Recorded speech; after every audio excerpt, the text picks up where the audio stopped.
नमस्कार दोस्तों, बहुत बहुत स्वागत है एक बार फिर से आप सभी का आपके अपने इस YouTube चैनल हिंदी लॉ में। दोस्तों, आज हम बात करेंगे ई श्रम कार्ड के बारे में। जी हाँ दोस्तों, बहुत से ऐसे लोगों ने वीडियो बनाए हैं ई श्रम कार्ड पे, लेकिन बहुत से लोगों ने अप्लाई भी किया है ई श्रम कार्ड पे। लेकिन ई श्रम कार्ड के अप्लाई करने के बाद भी बहुत से लोगों के खाते में पैसे नहीं आए हैं। उसका रीज़न मैं बताऊंगा और किस तरीके से आपके खाते में सरकारी योजनाओं संबंधित पैसे आ सकते हैं, ये भी मैं आज डिटेल में बताऊंगा। तो पहले आज हम लोग बात करेंगे ई श्रम कार्ड के बारे में। जैसा कि आप जानते हैं कि असंगठित क्षेत्र के लिए गवर्नमेंट ने कुछ स्कीम्स लाई हैं, जिसमें कि ई श्रम कार्ड एक बहुत ही पॉपुलर हुआ है।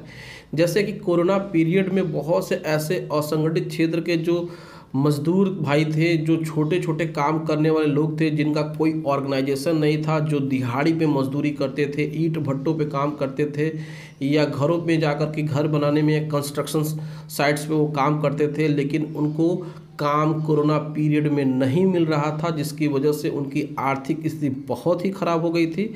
तो ऐसे ही पैंडेमिक समय में या फिर समय समय पे उनको कुछ राहत देने के लिए गवर्नमेंट की तरफ से बहुत सी स्कीमें चलाई जाती हैं, जिसमें कि ई श्रम कार्ड बहुत ही पॉपुलर हुआ, बहुत ही यह फेमस हुआ। लेकिन बहुत से लोगों ने इसमें अप्लाई किया, लेकिन अधिकांश लोगों के खाते में पैसे नहीं आए। इसके पीछे का वजह क्या है, इसको भी जानना बहुत ज़्यादा ज़रूरी है। हालांकि प्रदेश स्तर पे, राज्य स्तर पे और आपका नेशनल लेवल पे बहुत सारे लोगों ने आवेदन किया था। तो इसमें सबसे बड़ी गड़बड़ी क्या हुई आपसे, इसमें देखिए दो चीज़ें होती हैं। पहला तो जो आपका अकाउंट, जो पासबुक आप देते हैं, वह अकाउंट ऐसा होना चाहिए जिसमें कि बहुत बड़ी बड़ी रकम का एंट्री नहीं होना चाहिए। मान लीजिए कि आपकी सेविंग्स अकाउंट है और उसमें फंड्स आते जाते रहते हैं। मान लीजिए कि कोई भी रिश्तेदार हो या फिर कहीं से भी आपका कोई पेमेंट आ रहा हो, तो उसमें अगर बड़ी बड़ी एंट्रीज हैं, मान लीजिए कि आप एक दुकानदार हैं और आप उसमें लेन देन करते हैं, पूरे दिन में आपको पैसे आते हैं, या फिर आप गूगल पे से भी पैसा लेते हैं, यूपीआई से पैसा लेते हैं, तो उसमें जो ट्रांजैक्शंस होते हैं वो एंट्री बार बार आती जाती रहती है। तो ऐसे खातों को गवर्नमेंट सीज करती है, या फिर ऐसे खातों में गवर्नमेंट सरकारी योजनाओं के पैसे नहीं देती हैं।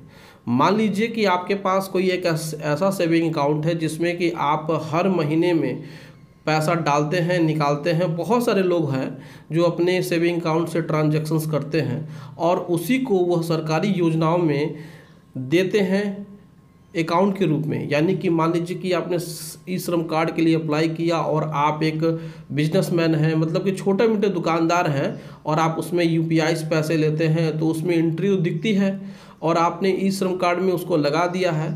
तो फिर जब गवर्नमेंट देखी कि इनके खाते में पैसे आ रहे हैं, जा रहे हैं, तो इनका स्टेटस सही है, इसलिए इनको पैसा नहीं देना चाहिए।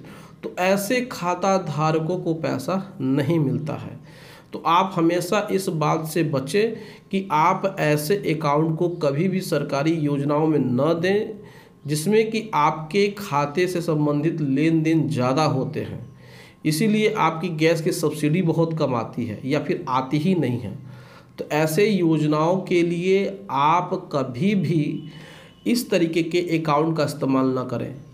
हमेशा याद रखें कि आप एक फ्रेश अकाउंट ओपन करा करके, यानी जो जीरो बैलेंस का हो, उसको दें, तो ही सरकारी योजनाओं के पैसे आपके खाते में सही समय पे आएंगे और गवर्नमेंट ऐसे खातों में पैसे डालेगी। अगर आपका सेविंग अकाउंट में पहले से ही लाखों रुपए की एंट्री है और लाखों रुपए हैं, तो उसमें सरकारी योजनाओं के पैसे बिल्कुल नहीं आएंगे। तो आप हमेशा इस बात को ध्यान में रखिएगा। अगली बार से किसी भी सरकारी योजना में इस प्रकार के अकाउंट को देने से पहले। तो बहुत सारे लोगों का ये शिकायत है कि हमारा पैसा नहीं आया, तो हो सकता है कि इसी वजह से आपका ई श्रम कार्ड का पैसा नहीं आया। दूसरी तरफ जो लेबर कास्ट के लोग हैं, उनके खातों में आया, क्योंकि उनके खातों में पैसा बिल्कुल भी नहीं है। बहुत से ऐसे लोग हैं जो लेबर कास्ट के हैं और जिनके परिवार के लोग विदेशों में रहते हैं, और विदेशों से मान लीजिए वो पैसे उनके खाते में ट्रांसफ़र होके आ रहे हैं, तो एंट्री हो रही है, तो ऐसे लोगों के खाते में भी पैसे नहीं आ पा रहे हैं। तो हमेशा इस बात से बचिए, हमेशा जीरो बैलेंस के अकाउंट को आप सरकारी योजनाओं में लगाएं और उसमें आपको लाभ ज़रूर मिलेगा। तो दोस्तों यह जानकारी आपको कैसे लगी आप कमेंट सेक्शन में जा करके कमेंट करके ज़रूर बताइएगा। वीडियो अच्छी लगी हो तो वीडियो को एक लाइक ज़रूर कर दीजिएगा और हमारे चैनल को सब्सक्राइब करके हमें सपोर्ट ज़रूर प्रदान करिएगा। दोस्तों मिलते हैं अगली वीडियो में एक नए टॉपिक के साथ, तब तक आप अपना और अपने पूरे परिवार का ध्यान ज़रूर रखिएगा। Thank you so much.